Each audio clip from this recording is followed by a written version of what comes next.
So mga tol, matapos po nating maibalita sa previous vlog natin na nagbigay ng opinion ang Pinoy boxer na si Kevin Asinero o kilala bilang Kevin the Great sa social media na kapag naglaban umano si Casimero at Martin hindi daw aabot o matatapos ni Martin ang round 1. Tatalunin lang umano ni Casimero si Martin. Dagdag pa ni Kevin the Great mga tol, hindi rin umano handa pa itong si Martin sa world title. Kailangan pa umanong lumaban ni Carl-James Martin ng 4 na beses sa mga dekalidad na boksingero, katulad ng paglabang kay Raiz Alim at tinalo ni Sam Goodman na si China Wurawot bago daw sumabak sa world title itong si Martin. So bukod nga po kay Kevin the Great mga tol, nagbigay din ng honest opinion si former world champion Milan Melindo kay Carl-James Martin. Wika ni Melindo mga tol sa post niya, mas ready daw si Pinoy middleweight prospect Jun Mindoro sa world title fight kaysa daw kay Carl-James Martin. Hindi daw kasi basihan ang dami ng nakalaban at tinalo. Ang basihan daw dyan mga tol, yung solid experience. Kumbaga mga tol,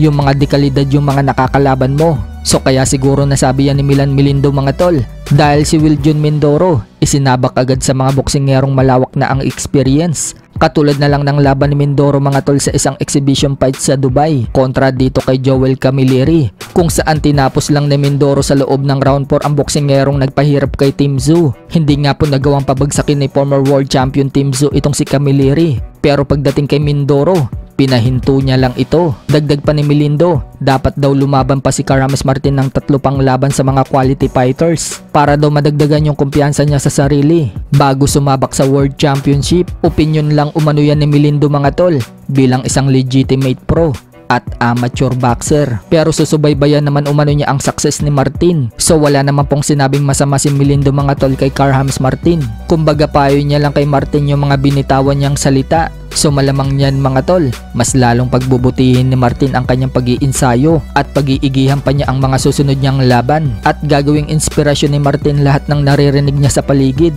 Sa ibang banda naman mga tol, mukhang nagkakainitan po ngayon si Casimero at Martin. Parehas na naman kasi may bagong patutsada ang dalawa. Unahin na po natin si Casimero. Nagparinig na naman kasi si Casimero mga tol sa post niya. Wika ni Casimero mga tol, "Gunggong, ako lang ang way mo para makalaban mo si Turtle. Ang problema, kaya mo ba ang angas ng Pinas? Pag ako ang nakalaban mo, promise ko sa iyo ang laban natin ay huling laban mo." Dagdag pa ni Casimero mga tol sa comment section, "Tapusin mo muna ako para makatapat mo si Turtle. Malaking problema ba ako?" So base sa mga salitang binitiwan ni Casimero mga tol, desidido siyang palagan si Carl-James Martin. Pero para kay Martin naman mga tol, mukhang malabong mangyari ang laban nila. Wika po kasi na Martin mga tol sa isang comment. Ito po yung pagkakasabi, "If there is no promoter and ban in all places, I don't know if you will fight again." So kung wala daw promoter si Casimero mga tol at ban sa lahat ng lugar, hindi daw alam ni Martin mga tol kung makakalaban pa daw ulit si Casimero. Matatandaan po kasi natin mga tol na naban si Casimero sa bansang Japan ng 1 taon dahil sa pag-overweight niya sa labang kay Sanchez. So yan po ang pinupunto ni Martin mga tol. So parang sinasabi dyan mga tol na useless kung maglaban sila ni Casimero dahil ban nga itong si Casimero at wala pang promoter.